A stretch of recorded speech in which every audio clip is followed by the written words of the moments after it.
Welcome back to our series on statistical methods. I'm Mark Ledbetter. This is lecture 17. We're still talking about one-way ANOVAs.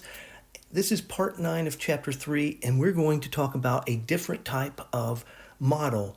We've talked about the fixed effects. Now we're going to talk about a random effects model.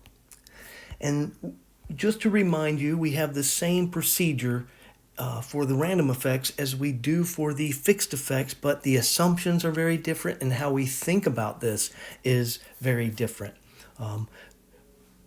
The statisticians who developed this were very creative. You're going to see how clever they are here shortly. Okay, so let's talk about a random effects model. So the fixed effects model, that means that the treatments or the treatment levels are set, or they're predetermined, they're important to us in and of themselves. So like the power level on the plasma etch machine from the last example, we had 4 different levels that apparently were common levels: 160, 180, 200, and 220 watts. So yes, there are an infinite number of power levels there, but the difference is that the engineer or the experimenter said, these are the power levels I want to use. The difference with a random effects is that instead of that, we would have used a random number generator to randomly select the 4 different power levels. Then that would make it a random effects model. Okay? So the treatment or treatment levels, whichever we're doing there. Remember, different treatments could be like, they're still painkillers, let's say, but we might have Advil, Bayer, and Tylenol, and Motrin, or something else. We have all these different, so those could be our different treatments. And since we're classifying those as pain medications, we could use a one-way ANOVA for that. And so these treatments are randomly selected. That's the key to a random effects model. Okay?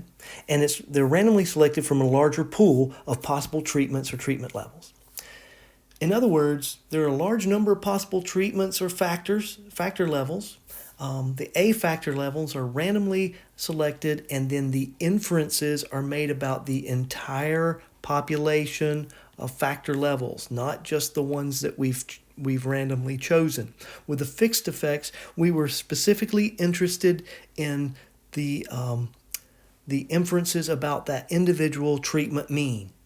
Here we are not, because we are selecting them randomly. They have no special interest to us, okay? Because they just randomly occurred. We randomly selected them. So the model looks exactly the same as before, and I'm using the unbalanced model just to be more general. That way it applies to the unbalanced and the balanced. If it's balanced, then this just changes to N without an index, right? Now, the assumptions are very different in some ways. Now, we still have that the epsilon ij's, the error, or the random error, has a normal independently distributed. It's normally independently distributed with mean 0 and variance sigma squared. We're calling it sigma squared in this text.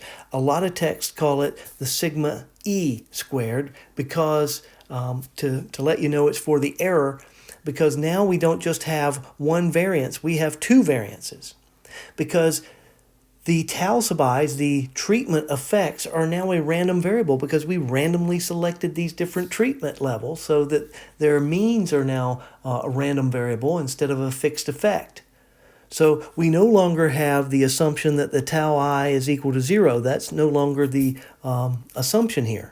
The assumption is that the mean of the tau i's is 0, and the variance of the tau i's are sigma sub tau squared. Okay, so that's the variance of the treatment effects. So that it's a random variable. So we're going to have to check normality. Okay, and then we have to check that the variances across the different treatment means are the same. Okay, so and these are both normally distributed. And the third assumption is that they are independent, that the treatment effects are independent from the random errors.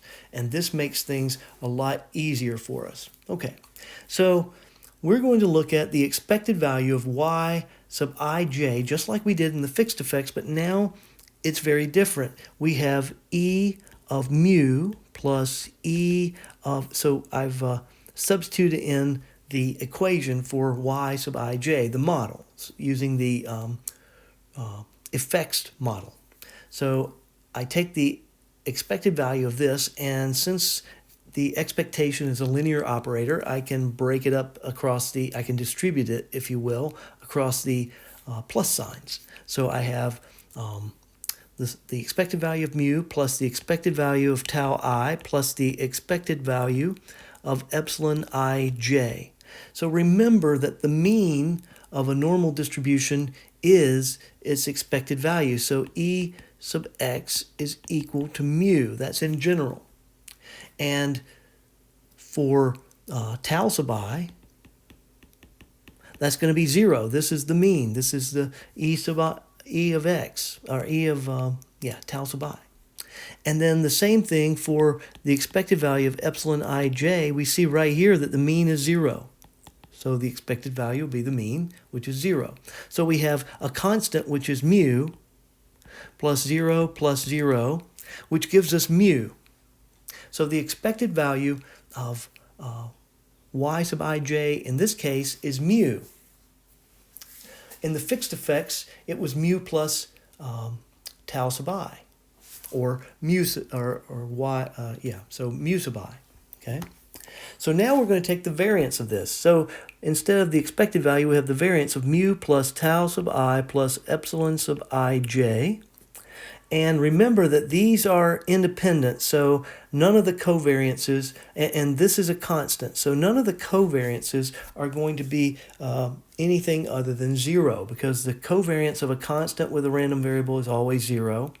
And then the covariance of independent variables with each other is 0. So this is going to be the variance of mu plus the variance of tau sub I plus the variance of, don't have to write out var here, just v, epsilon ij.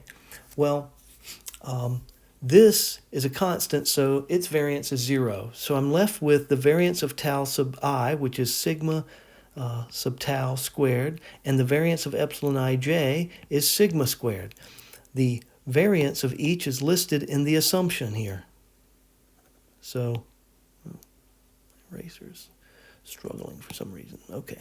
So this is the variance of epsilon ij. This is the variance of tau sub I. So here is our variance of an observation. Okay.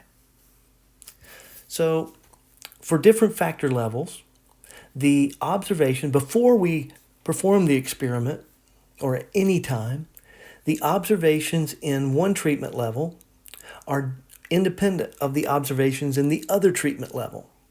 See, so I versus I prime as far as factor levels or treatment levels.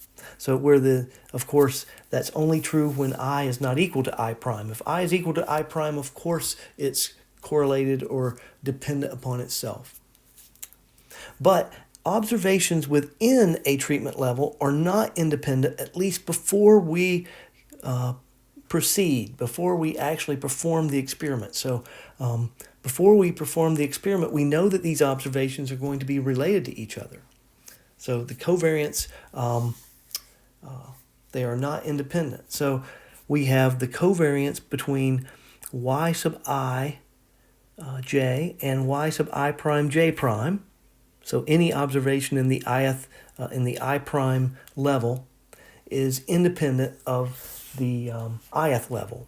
So that covariance is 0. But the covariance within the group I, so we have group I or treatment level I for both observations, but just different observations in there, they are correlated. Their covariance is sigma sub tau squared. And of course, this is where j is not equal to j prime. Okay. So the second thing to know is that, again, before the experiment, we expect the observations within a factor or treatment level to be similar because they all have the same random component. However, after the experiment is conducted, the observations within a factor level are a random sample, so they are independent. Or a more precise way of saying this is that the observations are considered independent because tau sub I has been determined now.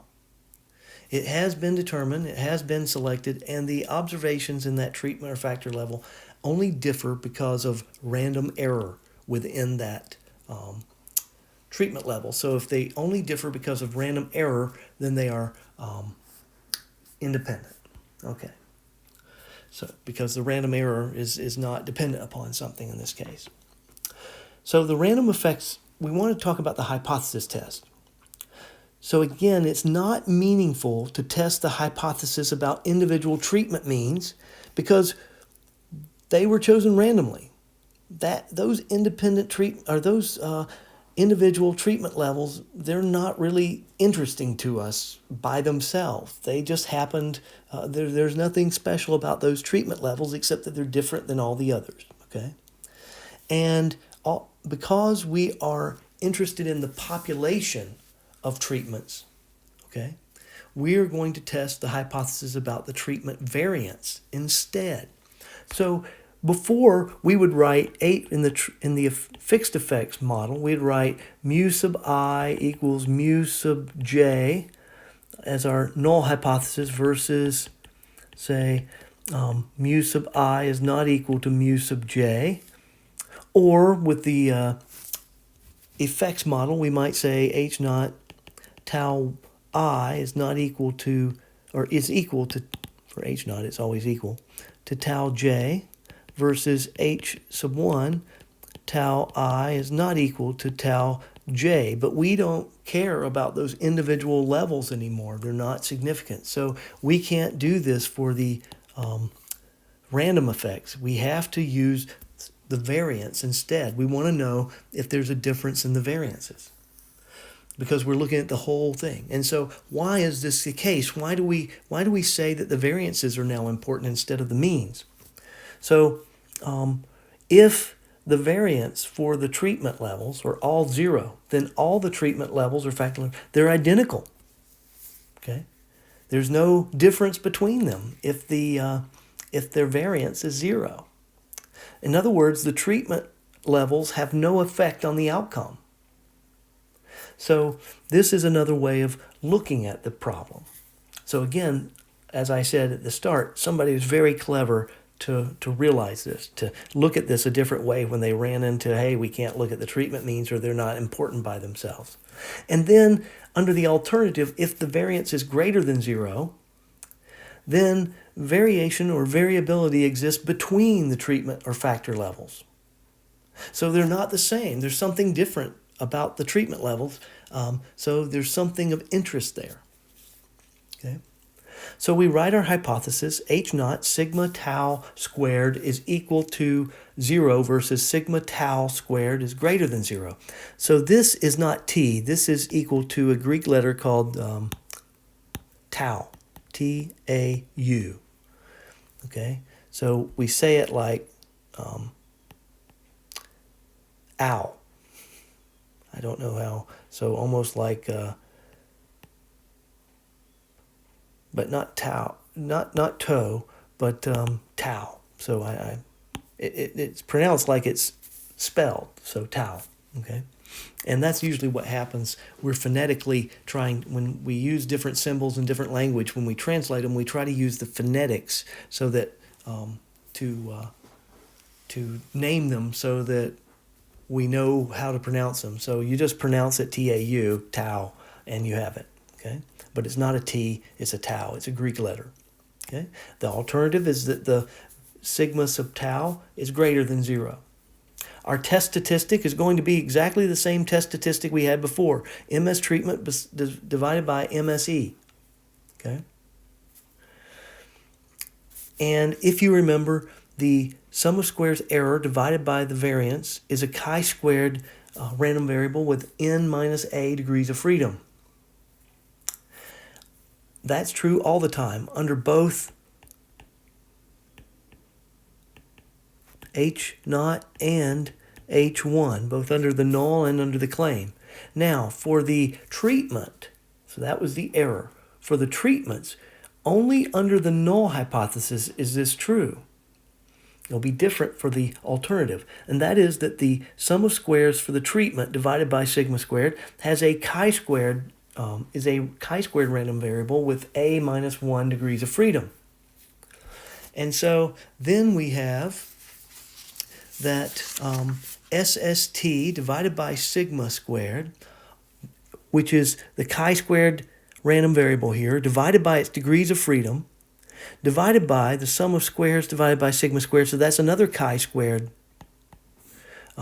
with a minus 1 degrees of freedom. This is a chi-squared with n minus a degrees of freedom. So when we take, and they're independent of each other, we've said that SSE and SST, they're independent. So when we take this chi-squared random variable divided by its degrees of freedom and take that and divide by another independent chi-squared random variable, which is divided by its degrees of freedom, we're going to get an F statistic. But before we get there, let's show what we end up with. This sigma squared, oops, I've done the wrong thing. This sigma squared and this sigma squared are going to cancel out. If you don't believe me, invert the fraction, invert and multiply fractions, etc. Simplify this, write it out carefully, and you're going to see that this is SSTRT divided by a minus 1, and this is SSE divided by n minus a. And so this is our F statistic. This is, first is MSTRT divided by MSE. Okay? And under the null hypothesis, MSTRT divided by MSE has a F distribution with a minus 1 degrees of freedom in the numerator and then n minus a in the denominator. Now the textbook shows, and it's quite the little derivation, but they do a pretty good job of showing the steps, unlike sometimes. So they show that the expected value of the MS treatment is equal to sigma squared plus n times sigma tau squared when we are have equal sample sizes. So I've kind of made this messy down here, but I could change this to n sub 0 here, where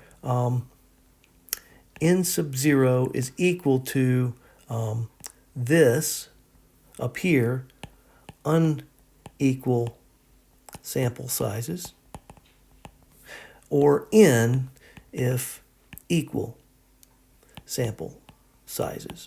Okay? So what does this mean? So we have this, and so I've written it out in another way of writing it here for this, but the important thing is that that this quantity here is positive. Or you can look at this quantity here and you can see that everything's going to be positive. Okay? So that's going to be positive because we're taking this quantity here and dividing by n. It turns out that you can prove that that's a positive quantity. They also show that the expected value of MSE, I left that off, the expected value of the MSE is equal to sigma squared. Then they show under the null hypothesis that the expected value of the MS treatment is also sigma squared. Okay? So under the null hypothesis, MS treatment over MSE is the same as sigma squared over sigma squared, which is 1. So if the null hypothesis is true, we expect the test statistic to be close to 1. But if the alternative is true, then the expected value of the MS treatment is bigger than sigma squared. So the numerator is larger than the denominator. And so we expect this, if the under H1, under the alternative, we expect this ratio to be much larger than 1.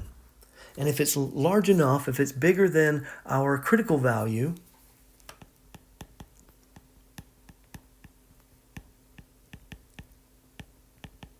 then we reject the null hypothesis. And again, I've written out n sub 0 here so you can see how it's written, hopefully a little bit bigger. If we have a balanced design, it's just n. If it's an unbalanced design, then we have this expression. And so it's nice that the computer calculates this for us rather than us having to calculate it on our own. So here is the critical region again. F naught is greater than f sub alpha, a minus 1 degrees of freedom in the numerator, n minus a in the denominator. All right, so that's it for this video. That's just an introduction, and we'll come back and talk more about this and talk about estimating parameters and such in the next video, and that becomes quite complicated because of the design. So we can't just run to the ANOVA and do this. We actually have to use different procedures to analyze these models. So we'll talk about that in the next couple of videos. If you have questions, please come to virtual office hours.